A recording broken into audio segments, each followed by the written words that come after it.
नमस्कार दोस्तों, INC TV पर आपका स्वागत है। देश में बेतहास बढ़ती पेट्रोल और डीजल की कीमतों पर आम लोग परेशान हैं और अफसोस की बात यह है कि जो सत्ता में हैं आज, वो पहले इसी पेट्रोल डीजल की कीमतों पर क्या उनके बयान थे, क्या बखान थे, वो पूरी देश और दुनिया ने पूरे वीडियोस देखे हैं, पर आज उनके मुंह पर ताला लगा हुआ है।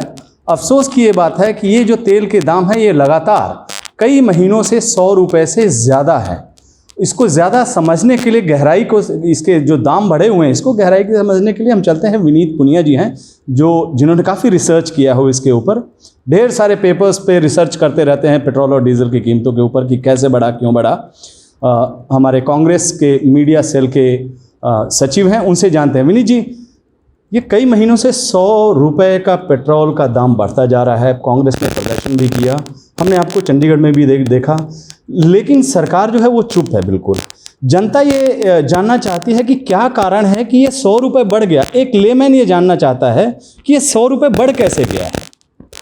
मैं बहुत ही आसान, सिंपल भाषा में, सिंपल शब्दों में दर्शकों के लिए बताना चाहता हूँ कि इसके पीछे कहानी क्या है।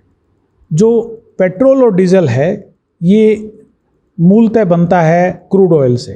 क्रूड ऑयल जो इंटरनेशनल प्राइसेस हैं, आप हैरान हो जाओगे। जो यूपीए के समय रेट था 130, 140, 120 डॉलर प्रति बैरल, वही आज 70, 65, ज़्यादा से ज़्यादा 72, 73, फिर वापस 70, फिर 69, फिर 65, फिर 60, इस रेंज में रहा है जब से मोदी जी आए हैं।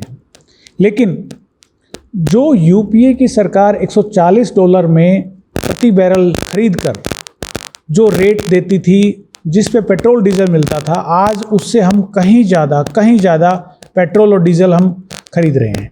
और इसके पीछे जो कहानी है वो सिर्फ और सिर्फ, सीधी बात जो मैं कहूँ, इस सरकार ने पेट्रोल और डीजल पर टैक्स बढ़ाया है और सब्सिडी जो यूपीए देती थी उसको घटाया है।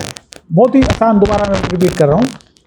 टैक्स बढ़ाया, जो यूपीए जो टैक्स लगाती थी उसमें 820% बढ़ोतरी की। जो 3 रुपये 46 पैसे डीजल पर टैक्स लगता था, वही टैक्स उसी में 28 रुपये वृद्धि करके आज वो 32-33 रुपये पहुँच गया। इसी तरह पेट्रोल पर जो टैक्स था उसमें फिर 23 रुपये 87 पैसे बढ़ोतरी कर दी।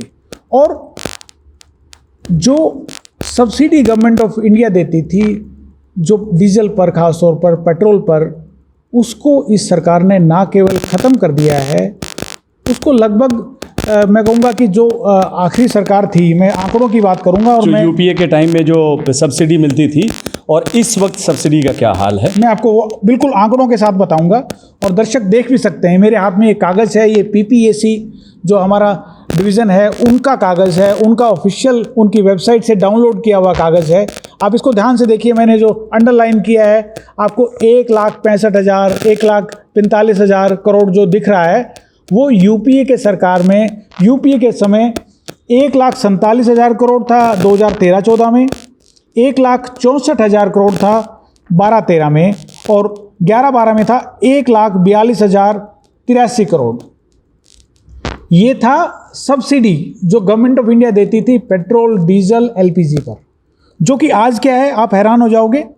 2021 में जो प्रोविजनल आंकड़ा है वो 12,231 है, और सिर्फ 12,231, मतलब उसमें भी 12 गुना घटोतरी कर चुकी है। और आज जो 21-22 चल रहा है, ये 21-22, ये दर्शकों को और भी ज़रा जूम करके दिखाइएगा प्लीज़। आप देखेंगे कि इसमें सैकड़ों में भी आंकड़ा नहीं आ रहा। अगर इसी गति पे रहा तो सिर्फ पूरे साल में 400 करोड़ होगा, और इसमें एलपीजी भी शामिल है।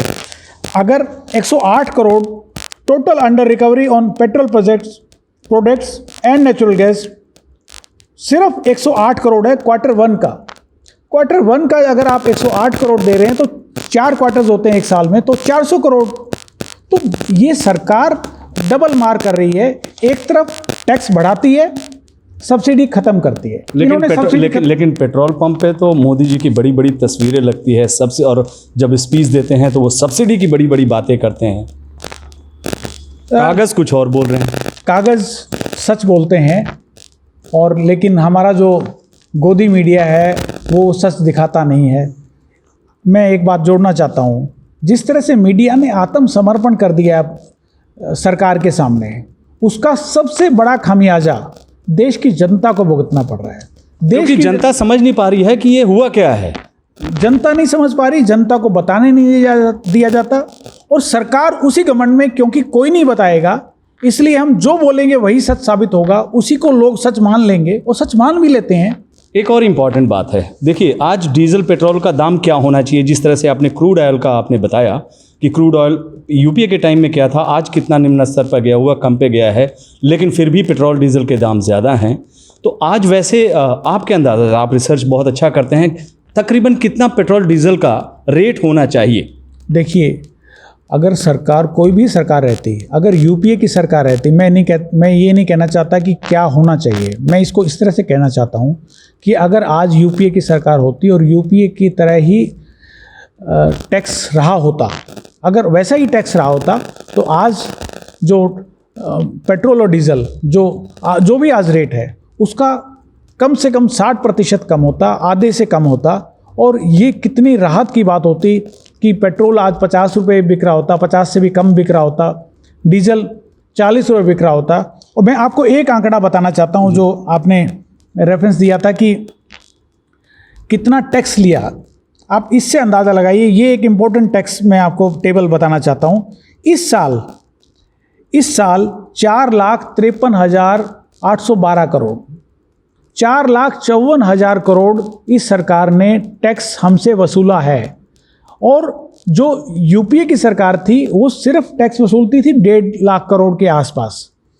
इस सरकार ने, जिसको बढ़ाते बढ़ाते 1,72,000 करोड़ था 2014-15 में, 2,54,000 था 15-16 में। मैं आंकड़ों की बात कर रहा हूँ, ये आंकड़े हैं और सच हैं। ये सच है जो देश का मीडिया देश के लोगों को बताता नहीं है, जो काम INC-TV कर रहा है, बहुत जोर शोर से कर रहा है। विनीत जी, मेरा सवाल ये है कि सब्सिडी में सरकार ने इतने पैसे इकट्ठे कर लिए, वो पैसे आखिरकार गए कहाँ? कोरोना में, महामारी में न जाने कितने लोग मौत हो गए, कितने लोग परेशान हुए, ऊपर से ये टैक्स, ऊपर से पेट्रोल, ऊपर से महंगाई। तो ये जो पैसे पेट्रोल डीजल से इकट्ठे हुए, ये गए कहाँ? यही सवाल हमारे देश के मीडिया को सरकार से पूछना चाहिए, ये पैसा गया कहाँ? जवाब है पता नहीं, मालूम नहीं, दिखाई नहीं दे रहा, कोई नया प्रोजेक्ट नहीं आया, कोई नई चीज़ें नहीं बनी, और सरकार ने लाखों करोड़ रुपए जो इकट्ठा किया वो गया कहाँ? आज मैं आपको बताना चाहता हूँ, कुछ भी नहीं हुआ, सारा का सारा फिजूल खर्च हुआ। सरकार अपने, अगर इसी पैसे को कम टैक्स लेकर यूपीए की तरह काम चलाया जा सकता था, अगर इस सरकार ने अपनी मितव्ययता की होती, अगर जहाज़ खरीदने में, प्रधानमंत्री जी के लिए जहाज़ खरीदने में कम रुचि दिखाई होती, अगर उनके विदेशी दौरों में कम रुचि दिखाई होती, तो सेंट्रल विस्टा प्रोजेक्ट को बाद में कर लेते। सेंट्रल विस्टा प्रोजेक्ट तो एक छोटा सा मामला है, सिर्फ 20,000 करोड़ का इशू है। जब हर साल आप 4 लाख करोड़, 3 लाख करोड़ रुपए ज़्यादा आप वसूल रहे हैं लोगों से, तो 3 लाख करोड़ रुपए कहाँ गए, जिसमें 15 सेंट्रल विस्टा बन सकते हैं? सवाल पूछा जाना चाहिए सरकार से कि वो पैसा गया कहाँ। ये बहुत महत्वपूर्ण सवाल है। एक और बहुत महत्वपूर्ण सवाल ये है कि अब GST के दायरे में लाने की चर्चा हो रही है, उस पर आपका क्या कहना है? एक्चुअली अभी तक सरकार ने स्थिति स्पष्ट नहीं की है, कोई ऑन रिकॉर्ड हमारे पास स्टेटमेंट नहीं है सरकार का कि सरकार GST में लाने जा रही है। सिर्फ कुछ समाचार पत्रों में कुछ खबरें आई हैं इस तरह की, कुछ सोशल मीडिया पे चली हैं। मैं ये कहूँगा कि अगर ऐसा होता है तो देर आए दुरुस्त आए। पहली बात तो हमारी ये मांग, कांग्रेस की मांग बहुत पहले से चल रही है कि GST के दायरे में पेट्रोल और डीजल आना ही चाहिए। और मैं कहूँगा जिस पर कोई टैक्स नहीं था, बहुत इम्पोर्टेंट बात मैं बताने जा रहा हूँ दर्शकों को, यूपीए की सरकार में रसोई गैस पर कोई टैक्स नहीं लगता था।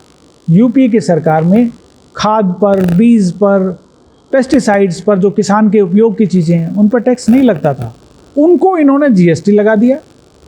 लेकिन जिस पे टैक्स था, जिस पे राहत मिलनी चाहिए थी, जिस पे जीएसटी लगना चाहिए था, और जो डबल टैक्सिंग हो रही है, टैक्सेशन हो रहा है, उसको रोक लगनी चाहिए थी। सरकार ने जब आया था जीएसटी तो बोला था कि 6 महीने के बाद, फिर बोले 1 साल के बाद, फिर बोले अगले साल। 4 साल गुजर चुके हैं, आज तक पेट्रोल और डीजल को जीएसटी में ये सरकार नहीं लाई। मैं आज विशेष तौर पर 2 बातें दर्शकों के ध्यान में लाना चाहता हूँ। पहली बात कि केरला हाई कोर्ट का डायरेक्शंस हैं जिसके मामले पर शायद मैं शब्द यूज़ कर रहा हूँ, ये सरकार जिसको जीएसटी काउंसिल में लाने जा रही है। दूसरी चीज़, ये हमारा निरंतर मांग था, निरंतर डिमांड थी कि पेट्रोल डीजल को जीएसटी में लाया जाए। मैं कहूँगा देर आयत दुरुस्त आयत, लेकिन उसमें भी हमारी एक मांग है जो मैं आज आईएनसी टीवी के माध्यम से करना चाहता हूँ कि जीएसटी स्लैब में पेट्रोल डीजल को कम से कम टैक्सेशन की दर में रखा जाए, नंबर 1।